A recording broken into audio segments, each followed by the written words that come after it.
vino. Ah, está bien. Bueno, está bien. Habrá que hacer compras, estoquearse. Yo le hago caso completamente. Perfecto. Vamos a saludar ahora sí a Osvaldo Bassano de la Asociación Usuarios y Consumidores ADUC para hablar un poco de lo que está pasando con los precios, lo que venía sucediendo y lo que sucede después del impacto de la devaluación de ayer. ¿Cómo está, Osvaldo? ¿Qué tal? Buenas tardes, buenos días y buenos días a toda la audiencia. Buenas tardes, estamos en el medio, ¿no? En buen mediodía, acá lo saludamos, felicita a Yair Sibel y a Tilio Borón que lo estamos escuchando. Osvaldo, ¿cómo le va? ¿Bien? Bien, bien, ¿cómo están ustedes? Bien, bueno, mirando un poco cuál es el nivel del impacto de todo lo que está sucediendo. Ayer veíamos a los funcionarios festejando, no sabemos bien qué festejaban, pero estaban como muy eufóricos. ¿Qué pasó con los precios, especialmente después de la devaluación de ayer, Osvaldo?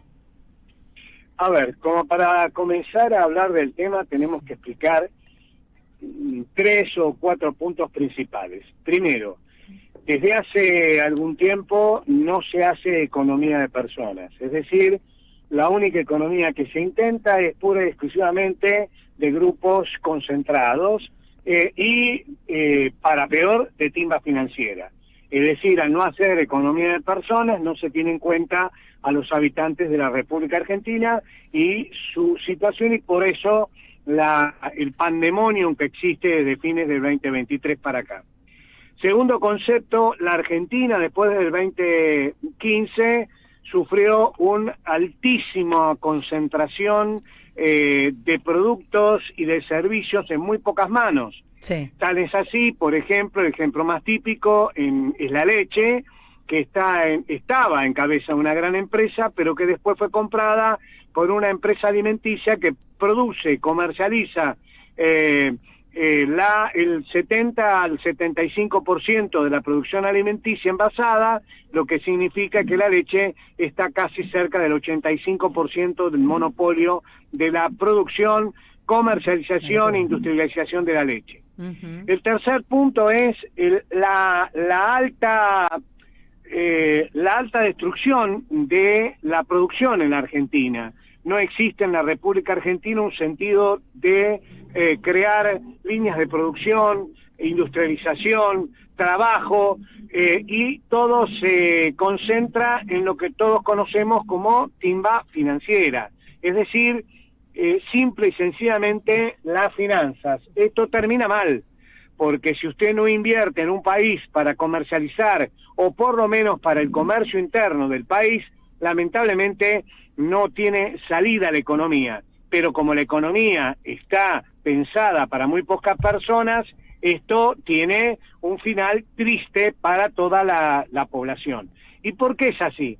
Porque desde principio de años, como toda la economía está financiarizada, el movimiento de precios fue en escala, aún más cuando se toma en cuenta los servicios públicos, porque tanto la luz, el gas como el agua, que a pesar de ser una empresa estatal, la incrementan como si estuviéramos hablando de una entidad financiera, porque la aumentan más allá de lo que deberían. Sí. Esto termina siendo una influencia muy fuerte en el índice que no fue tomado en los meses anteriores, inclusive a febrero, en debida forma. En marzo tomaron un poco más la incidencia y no pudieron ocultar más la carne, no pudieron ocultar más la verdura y no pudieron ocultar más que los grandes concentradores alimenticios se incrementaron desde febrero y marzo porque se estaban cubriendo, porque sabían que iba a haber una eclosión financiera. Claro. ¿Cuál es el resultado? Yo lo resumiría en 2 palabras, sálvese quien pueda. Porque no hay control del Estado para nada, sí. no controla ni siquiera la salud, porque cuando están abriendo las fronteras para que ingresen productos alimenticios o medicinales a la Argentina, no controlan cuál es el estado en que ingresan y solo aceptan lo que el sello que traigan de origen, lo que no es una garantía para estar el ser humano para estar consumiendo un producto que esté saludable. Entonces, no controlan eso, están permitiendo el ingreso descontrolado de productos, lo que hace que la poca industria local o las pymes no puedan sobrevivir, y eso va a impactar en forma directa en los ingresos, bajos ingresos, nulos ingresos o trabajos totalmente irregulares que hace que no hagan aportes para el servicio social, lo que en el futuro redunda en perjuicio de los jubilados. Este cóctel o tormenta perfecta, que ya la conocemos en la Argentina, calculo yo que los más memoriosos lo conocen desde el 55 para acá, y si no, con escuchar a Martínez de Oz o a Cavallo tenemos todo el cóctel servido, es lo que va a padecer la Argentina, con un futuro. Si hoy hemos tenido 3%, 3,7% de inflación, que yo creo que es mucho mayor, porque así me lo dicen la gente en la calle, creemos que en el futuro vamos a tener montos superiores por otro lado, y en muchos casos puede sobrepasar el 5, el 6 y el 7% la inflación real, y que no va a haber de acá a diciembre ninguna mejora en la calidad de vida de las personas. Bueno, qué duro ese panorama, Osvaldo, pero es cierto que hay una precarización absoluta. Acá Tilio asiente porque es así realmente la descripción que hace, ¿no? Totalmente adecuada. Y ya sabemos cómo termina esto, ¿no? O sea, un derrumbe económico generalizado, y habrá que ver hasta qué punto la población lo admite resignadamente o de repente cambia el chip y sale a protestar, a pedir, digamos, por algunas cuestiones elementales, como, ¿verdad? Permítame una idea que creo que la deben de tener todos y creo que también los oyentes, y el tema es quién lo paga, porque esta terrible fiesta no la paga el 3, 4, 5% de las corporaciones y familias ricas de la Argentina, la paga el pueblo, la paga el hombre de a pie, la paga el que está escuchando, la paga el que no quiere escuchar, la paga el que votó al libertario y la paga el que votó al peronismo, la pagamos todos, y de nuestro bolsillo, de nuestro trabajo, nuestros hijos, nuestros nietos y nuestros bisnietos. Y no es justo que cuando no había en el 2015 esa necesidad, hoy tengamos que estar en este desastre, creado simple y sencillamente por grupos feudales concentrados, que son los que hoy tenemos, que se han acrecentado con grupos fascistas. Terrible. Hoy a la mañana, nada que ver lo que voy a contar, pero creo que muchos se van a ver reflejados en situaciones similares. Estaba haciendo el reclamo, creo que por 10ª vez, de una cobertura a una obra social, por una cobertura que ya ni siquiera me responden, no me responden los mensajes. Qué desgastante. Entonces vos decís, bueno, si tenés la posibilidad terminás pagando, que ya me ha pasado porque viene no respondiendo, ¿no? Terminás pagando. El que puede paga, el que no tiene la plata se queda sin esa cobertura, pero pensaba, ¿qué haces si querés reclamar? O sea, llamé al número, mandé mail, mandé WhatsApp, nadie me responde. Gasto más energía en la Superintendencia de Servicios de Salud de un gobierno que no cree que deba representar los derechos de los ciudadanos a la hora de hacer este tipo de reclamos, y ahí te das cuenta que estás absolutamente desamparado porque no tenés ningún lugar o ninguna puerta donde golpear. Entonces es esto, el que puede salvarse porque tiene un peso para pagar o tiene alguna vueltita para buscarle y tener efectivamente o ese tratamiento o esa consulta o ese medicamento, lo que sea que necesita, accede. Y el que no queda sin nada. Se queda sin nada, y para esta gente, ¿verdad?, esta especie de genocidio social o eutanasia de los pobres es un deporte que practican con toda alegría, porque ellos saben esto, saben perfectamente bien que están condenando a mucha gente a morirse por enfermedades o a tener problemas graves insolubles. Por ejemplo, estos chicos que no se alimentan bien en los primeros años de vida están condenados a nunca poder tener un trabajo de cierto nivel de calificación, porque el desarrollo intelectual de un niño es fundamental en los primeros 3 o 4 años de vida. Después ya no lo arreglás. Bueno, y esta gente los deja en la calle sin ninguna clase de miramientos o sentimientos de culpa o nada de eso. Sí, bueno, ¿sabés qué hace Atilio? Dice que son fisuras, escoria, claro, o buscan, en todo caso, generan más odio. Ahora, Osvaldo, esto que cuento con los controles o con los organismos que están para proteger a los usuarios y a los consumidores, ¿cómo están funcionando hoy? Bueno, no sé cómo contestarlo porque ha habido una gran despido de claro, un vaciamiento las plataformas de quienes recibían las denuncias. Sí. Hoy la superintendencia, por lo menos hasta el año pasado, mediados del año pasado, con algunos funcionarios todavía, empleados con muy buena voluntad, tomaban las denuncias. Ahora, hace mucho tiempo nosotros hicimos una estadística sobre las relaciones de consumo. ¿Cuánto relaciones de consumo hacía una persona en el día? Calculamos entre 10 y 15 relaciones de consumo. Cuando había una defensa, en todo caso siempre hay entre un 60 y 65% de conflicto, por distintas razones, con razón del consumidor y sin razón, pero distintas razones de ese 10 a 15 relaciones de consumo, el 60-65% era de conflicto. Distintas épocas hubo distintos resultados. En algunas épocas se resolvía el 1, el 10% o menos.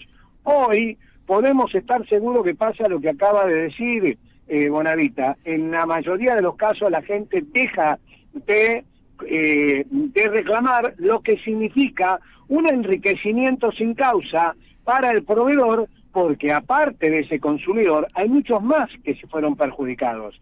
Es decir, cuando perjudican a un consumidor hay cientos o miles o millones de consumidores perjudicados. Claro. Es decir, que cuanto más consumidores no reclamen o no tengan vías para reclamar, mayor será la ganancia. Claro. Por eso, cuando tenemos menos lugares para ir a reclamar, ocurre este tema. Y voy a aclararle algo, que es lo que Atilio ha manifestado. Estimado, no les interesa la persona, porque si no, desde hace algunos años ya hubieran pensado cómo era la economía y la ecuación económica del consumidor. No les interesa. Lo que les interesa es pura y exclusivamente la economía de acumulación. Y esto no tiene nada que ver de izquierda, derecha, ni comunismo, ni mucho menos. Esto es simplemente un problema ético. Es decir, la codicia y la egolatría y la avaricia de estos grupos económicos han transformado al mundo en un coto de caza. Y ese coto de caza tan desmesurado y tan antiético lleva a la destrucción de las economías mundiales. Y hoy estamos en este ejemplo, que no interesa si va a morir gente, si la van a poder atender, si va a poder comer, si se perjudica con esto, con aquello. Si yo le abrazo a Trump, no estoy perjudicando a 40 millones de habitantes. No interesa, lo que importa es el negocio y la acumulación de capital. Dramático, pero cierto. Absolutamente dramático, sí. Te sumo algo, Osvaldo, que tiene que ver con la calidad nutricional y los productos que se están consumiendo. Llama la atención siempre que hablamos con centros de almaceneros, con carniceros, con panaderos, cómo empieza a degradarse la calidad del consumo, ¿no? Gente que baja en el tipo de carne, gente que ya no compra fiambre directamente, gente que elige reemplazos para no o deja de consumir algunas proteínas para dárselo a los chicos. ¿Cómo ves este fenómeno? ¿Qué lectura tenés al respecto y cuál es el impacto? De consumir 100 kilos de carne por persona, estamos a menos 40 kilos de carne por persona y por año. Y no estamos hablando de pollo, estamos hablando de proteínas, carnes, vacunas, que era el principal alimento.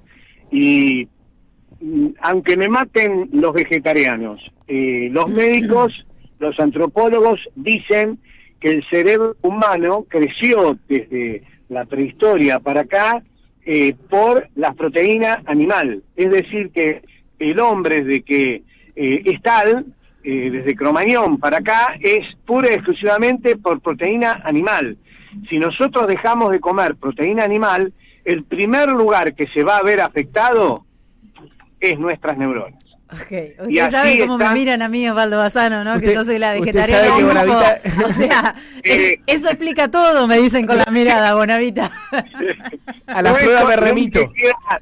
Quiere iniciar algo en contra de los vegetarianos, pero el problema es que cuando no se come proteínas, el principal órgano que se ve afectado es el cerebro, las neuronas. Sí. No hay interrelación eléctrica entre las neuronas, no hay alimentación. Entonces, esto, si pasa a partir del nacimiento, el fenotipo, como nos enseñaban en la facultad, cuando llega a formarse, tiene una carencia. Es decir, que a los 4 o 5 años, ese chico no sé cómo razona. Y esto está pasando cada vez más, por más que quieran bajar el nivel de pobreza. Cuando hay hambre, cuando no hay proteínas, hay más chicos afectados, hay más pobreza, más degradación y menos futuro. Es muy terrible lo que usted es el dice, problema. y aparte, hace un tiempo, las mamás lo que hacían era buscarle la vuelta comprando lentejas, comprando huevos. Claro. Ya sé que no es lo mismo, ¿no? Por el planteo que usted está haciendo, pero hoy no pueden comprar huevos, no pueden comprar lentejas, no pueden comprar leche, no pueden comprar un yogur, porque antes hacían una encuesta, incluso hay estudios de que, por ejemplo, compraban las mamás con la asignación universal por hijo. Claro. Y algunas decían, mirá, les compro un yogur que le gustan y habitualmente no puedo comprar, compro carne, que habitualmente no puedo. Después eso viró y fue a buscar otro tipo de proteínas porque ya no alcanzaba para la carne, ¿no? Durante el gobierno de Alberto Fernández, recuerdo haber leído un informe que decía esto, hubo un viraje, entonces más huevo, más legumbres. Y después ya ni siquiera se podía eso, Osvaldo, lo cual es terrible. Y si tenemos un mape de huevo que puede salir entre 7.000 y 9.000 pesos, ¿qué huevo le van a dar a los chicos? No, está bien. La leche, hay zonas que no pueden ir a los hipermercados y la leche está llegando a los 2.000 pesos esa sachet de leche, porque no ingresan en todos los barrios y los barrios carenciados no pueden tener esa leche que puede comprar a 1.600 o 1.700 en un hipermercado o en algunos lugares. Y la leche es muy importante para el crecimiento. Se dan cuenta que estamos en artera violación del principal artículo de la Constitución. Disculpen, pero ese artículo dice la protección a la salud, a la seguridad y la protección económica del consumidor. ¿Me quieren decir qué es lo que pasa? Que ni siquiera se atreven a cumplir con esta norma. Y nadie la reclama, lamentablemente. Osvaldo, siempre es un lujo escucharlo, le agradecemos mucho su tiempo. Por favor, al contrario, buenos días a todos. Mandamos un abrazo grande, Osvaldo Bassano. Me acuerdo en aquellos tiempos alocados, Atilio, no hace tanto, 2, 3 años. Aquello viejo tiempo. Aquellos viejos tiempos donde decíamos, che, ¿qué onda? Sí, y mirábamos ejemplos. Me acuerdo que mirábamos el ejemplo de La Pampa con el tema de la leche estatal que se consigue en los supermercados, ¿no? Alberto Fernández la miraba y decía, podría ser en pandemia, ¿no? Para romper un poco estos monopolios y garantizar el acceso a un alimento tan básico como la leche en las infancias, que el Estado se haga cargo de la producción. Y había consenso, ¿cómo no vas a tener consenso con eso? Pero bueno, otra oportunidad desperdiciada. Una de las tantas oportunidades, ¿verdad? sí. Todos, falta voluntad política, ¿no? Porque para gobernar y gobernar bien tenés que tener una convicción y una disposición a luchar contra los grandes emisarios del pasado, para usar una frase así media hecha, que no quieren los cambios. Bueno, y este es el resultado, ¿no? Sí. Porque esos chicos que se mal alimentan, después de grandes son sometidos a las mentiras, a la propaganda y terminan votando por Milei. Esa es la verdad. No, y te sumo algo a los ejemplos concretos que dice Felicitas, porque no estamos tomando un modelo idílico de la cabeza de un pensador. Felicitas habló del sistema lácteo en La Pampa. Yo te cuento de la empresa estatal de alimentos en la provincia de La Rioja, una provincia que tiene una empresa estatal que no solo genera alimentos para su provincia, sino que exporta incluso a África, ¿no? Me parece que hay casos de éxito si uno quiere tomarlos. Hay un montón de ejemplos, obviamente poco difundidos. Por supuesto, porque hay gente a la que no le sirve que se difunda eso. No, claro, acá estamos hablando de un negocio, de una rentabilidad fabulosa que ha de alguna manera controlado o puesto bajo su mandato a la dirigencia política, que hace lo que le conviene a estos grandes ricachones, ¿no? Digo, más allá de recordarlo, ¿puedo contarlo de tu segundo nombre? Sí. No, ¿Chiste? Son malas. No, porque... Sí. Porque nadie acá menciona el segundo nombre de la conductora, todos la cuidamos muchísimo. Es que es malísimo, él es malo, él es el malo. Es un tipo con información, un periodista. Porque no es clavarse el puñal con Alberto a cada rato, o sea, no es agarrarse los dedos con la puerta para sufrir, sino para tener en cuenta que el día de mañana, cuando haya un cambio de gobierno y efectivamente vuelva un gobierno que se arrogue la representación del campo popular, hay que recordarle todo eso que está en espera, y uno de ellos es la soberanía alimentaria, y que el Estado efectivamente tiene una responsabilidad un rol que cumplir y hay múltiples formas de hacerlo, ¿no? Digo, me parece que tenemos que tener esa agenda fresca también. Absolutamente, y además hacer que la ciudadanía entienda que su obligación no termina con el día en que votan,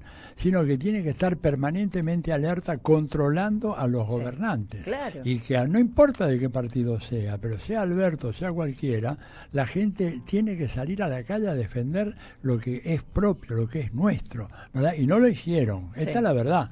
Y todavía acá estamos viendo, ¿verdad?, unos pequeños atisbos de resistencia contra un plan fatal, porque esto, digamos, la culminación de este gran proyecto que se inició con la dictadura militar, que siguió con el menemismo, que siguió con Macri, que esta es la frutilla del postre. ¿Qué vamos a esperar? Bueno, parece que la reacción es muy, muy lenta, ¿no? Y por eso avanzan tanto. Sí. No, porque la reflexión era, aparte él lo dice a su nombre, no tiene problema. El segundo nombre de Atilio es Alberto. Entonces yo le digo, no, Atilio, vos no tenés nada de Alberto. Y Alberto no tiene nada de Atilio, definitivamente. Le hubiera venido muy bien. Le hubiera venido muy bien. Le hubiera venido bien un poco más de Atilio a Alberto. Claro, eso le hubiera venido Total. bien. Y no al revés, por supuesto. Bueno, gracias, estamos muy cerquita de la tanda. Tengo